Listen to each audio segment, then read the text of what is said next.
It's great to have back on the program today Steve Schmidt, renowned American political strategist, commentator, founder of The Warning, a popular newsletter, podcast, and YouTube channel. Well, Steve, I don't know where to start. I think one place is one of the reactions I'm now seeing from some on the Trump supporting right is to say that a lot of our worst fears are kind of hyperbolic. And often they will say, you know, the first term didn't actually see all of the things we worried would happen, and therefore this term won't either. You put out videos before the election, including Steve Schmidt explains why Donald Trump will become the next Hitler if he wins. Trump will be the end of America. Talk to us. Is there a hyperbolic or sensational element to that, or are those your literal beliefs? What I said in the immediate aftermath of the election is that I stand by everything that I have said about Donald Trump over 9 years. I am right about who he is. Donald Trump campaigned as a fascist. The campaign was repugnant, race baiting, dishonorable. And here's reality. 74 million of us voted against it. We said no. We have representation in this country. We have rights in this country, including the right to oppose, the right to assert conscience, to dissent, and to say no. Couple more million people voted for Donald Trump, and we can talk about that. Now, what I did say is I'm going to be very clear and precise with regard to my use of language.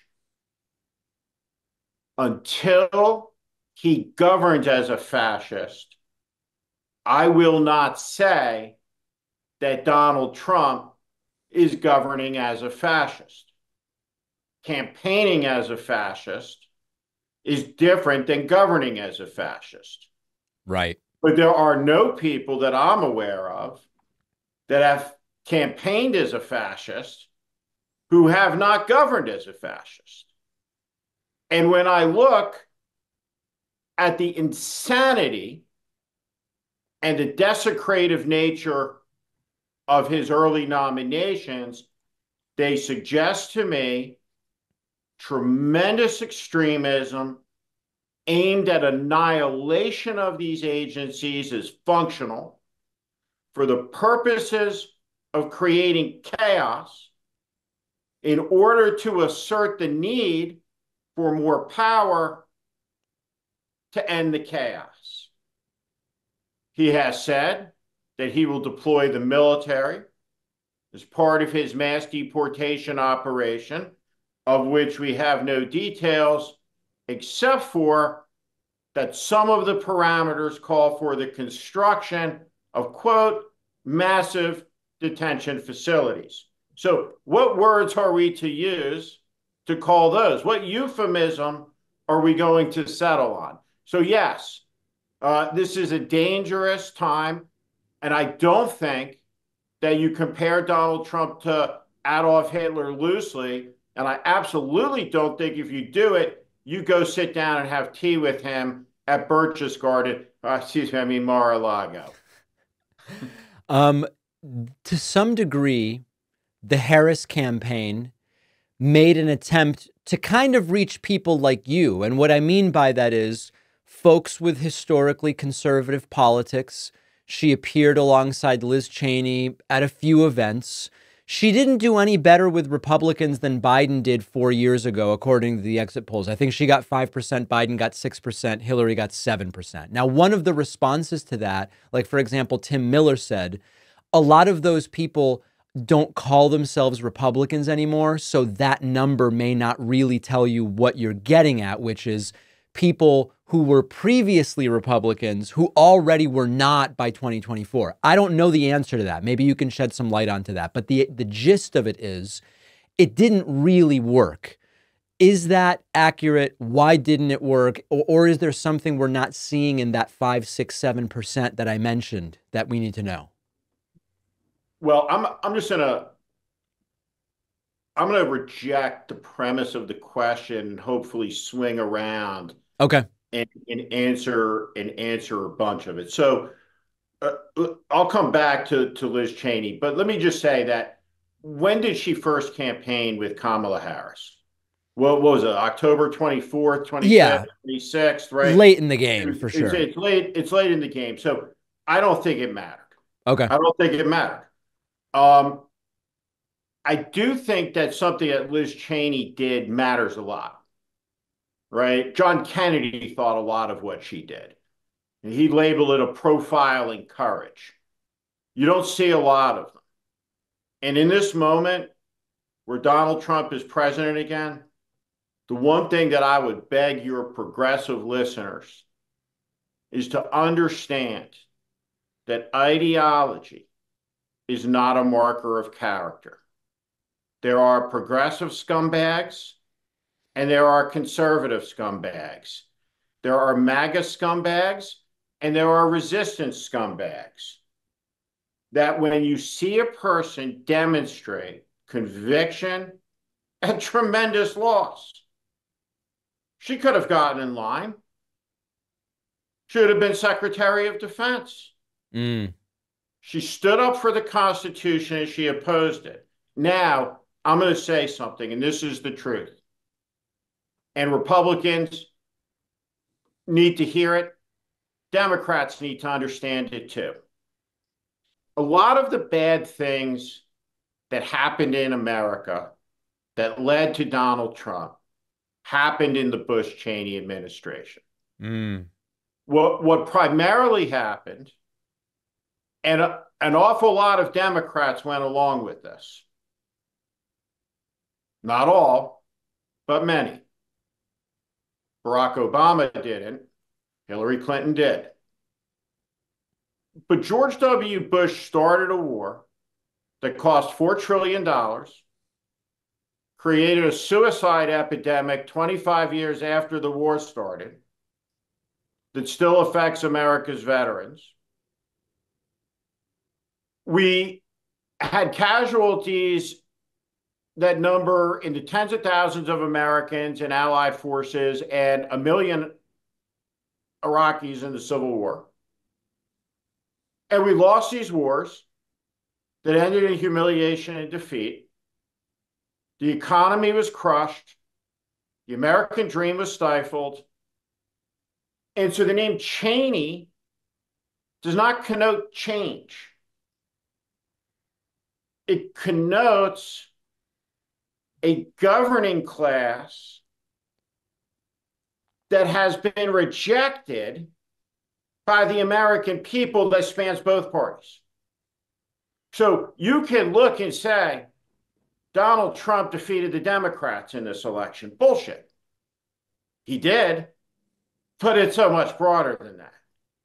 He defeated the hypocrisy and sneering condescension of corporate media. He demonstrated the hypocrisy of it all. I mean, what greater conceivable example since the fucking Star Over Bethlehem could there be on this point than Joe Scarborough and Mika Brzezinski's genuflection down there? And remind you that Scarborough was a Biden advisor. Campaign strategy was being run from the Morning Joe set. John Meacham is writing speeches. Joe Scarborough looks in the camera and he says, this is the best version of Joe Biden ever, analytically, intellectually. And if you don't believe that's true, F you. Mm. People were voting against that. They were voting against a lot of suffocating, elitist, know-it-allism, which doesn't really work great in this country. And a classic example is the young millennials or Gen Zers or whatever described in the stories about the campaign going into rebellion in the last week of the campaign that Kamala Harris would deign to go on the Joe Rogan show. Are you crazy?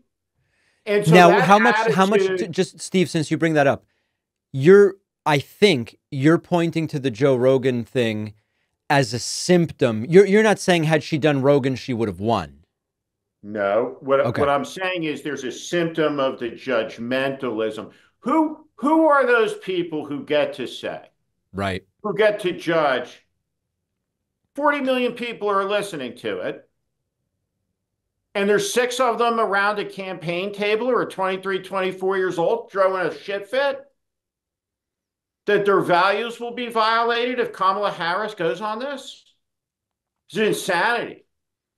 And the country won't stand for it. And it may be the case that you have to lose more elections to get a grasp on it. Right. But the country on these culture issues has moved far and fast on a lot of things. And it just screamed, stop. Most effective ad of the campaign was the they-them ad.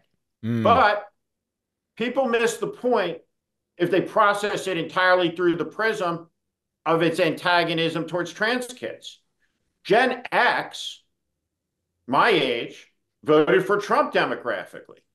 And I think a lot of people voted for Trump because there's a lot of people when Gen Xers get together who don't want to do their pronouns. Guys, girls.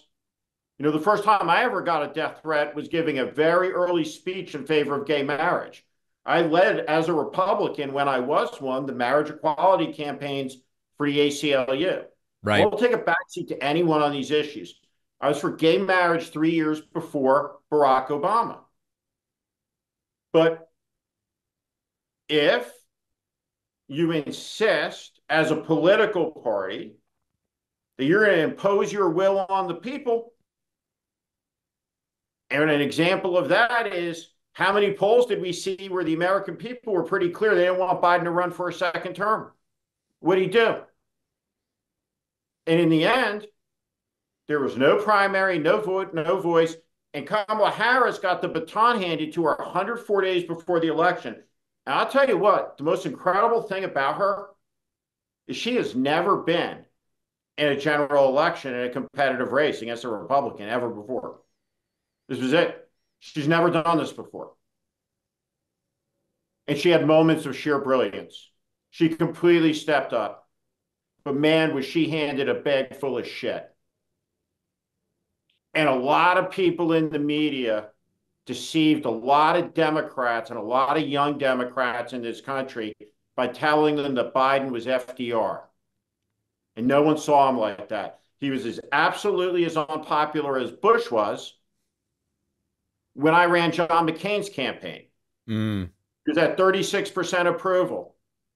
And I talked to people around on the McCain campaign and reporters. I said, I can't even describe how nuts it would have been to have gone into that election with we're Bush's third term. So, look, Kamala Harris went on The View and was asked a decisive question, right? There's always a decisive question. There's 2 types of elections, change or more of the same. Not a thing was the wrong answer. Right. There were a lot of possibilities, but they all involve pissing off Joe Biden. But I'll tell you what, would you rather have Kamala Harris in the White House right now and a pissed off Joe Biden who felt that he got a little bit tread on? I would have taken that. Yeah. Yeah. Steve, as far as what now happens both to anti-Trump Republicans, but also what I call the demoralized and despondent left, many of whom I'm hearing from regularly, who say, I start gagging when you tell me about let's look at 2026. It's just, I just can't now go, we're going to get them and let's start figuring out and let's talk about who'll run in 28. It's just a huge swath of my audience is like, no, this was so devastating. I'm out for a while. What now for those groups of people? You can't get out. Okay. You don't have to charge. You can just sit and do less and read and comprehend Mm, and orient towards what's happening and get ready to oppose it. right. And what I would ask is if any one of your great many listeners are fans of politicians, let that go. Right. Don't trust any of them. Be skeptical of power. Understand who your allies are and hold them to account. Now, I have some bad news about 2026. Right. Chuck Schumer is a disaster. The communications disaster. Jon Stewart making fun of him the last night, brutal. He's a strategic disaster and a tactical disaster because Democrats have no shot really to pick up any seats in 2026 in the Senate. Right? So there's no chance unless society craters and there's a turnout that's so volatile that it changes the composition of the electorate in red states profoundly and historically. So absent that, the only races of consequence that matter in a federal election are the House. Democrats have to get the power of the purse back. They have to take back the House. And the good news is there are only 3 elections in the last 124 years where the incumbent president's party has picked up seats in the first midterm election. And the bottom line is Trump won by 3 million voters, and a lot of people aren't going to like a lot of the things that he is going to do. We are nothing if not a fickle people. So to all the despondent folks out there, George W. Bush's approval level was a solid 77% on the day the Iraq War began. Give it 6 months. Now, you have a right to be angry about being lied to by a small circle of staffers around Biden about his competency and capacity. You got a right to be angry about corporate media and Joe Scarborough and the constant bullshittery and the access media. And you got a right to be mad as hell about the Democratic politicians who won't fight, who can't see it coming, who will accommodate what needs confrontation, and who will normalize what is deeply, deeply wrong. And so there will be leaders who emerge. When they emerge, get behind them and understand that we need to build a broad coalition of Americanism that tolerates dissent, that accommodates everybody, that believes in opportunity for everybody, that rejects these dogmas of collective guilt, that rejects extremism, and makes clear that the purpose of politics is to make the lives of ordinary people better. So if I had a reading assignment, I'd say go read 5 or 6 John Kennedy campaign speeches, pick them at your leisure, and go read FDR's 1940 inaugural. There's going to be a moment soon where people are going to need to be on the streets protesting. I've never marched in a protest in my life. I suspect I won't be in my first one. Because when the military deploys and Trump rolls through the US Senate and acts with impunity and immunity, we will be in deep crisis. And Americans have an absolute right, a God-given one, in fact, to stand, to oppose, to defy, and to say no. Rest up. It's coming. Make sure that you are getting Steve Schmidt's newsletter, podcast, and or YouTube channel, The Warning. Steve, always appreciate your insights, even these, as not obviously optimistic as they are. Thanks, Steve. Great to be with you.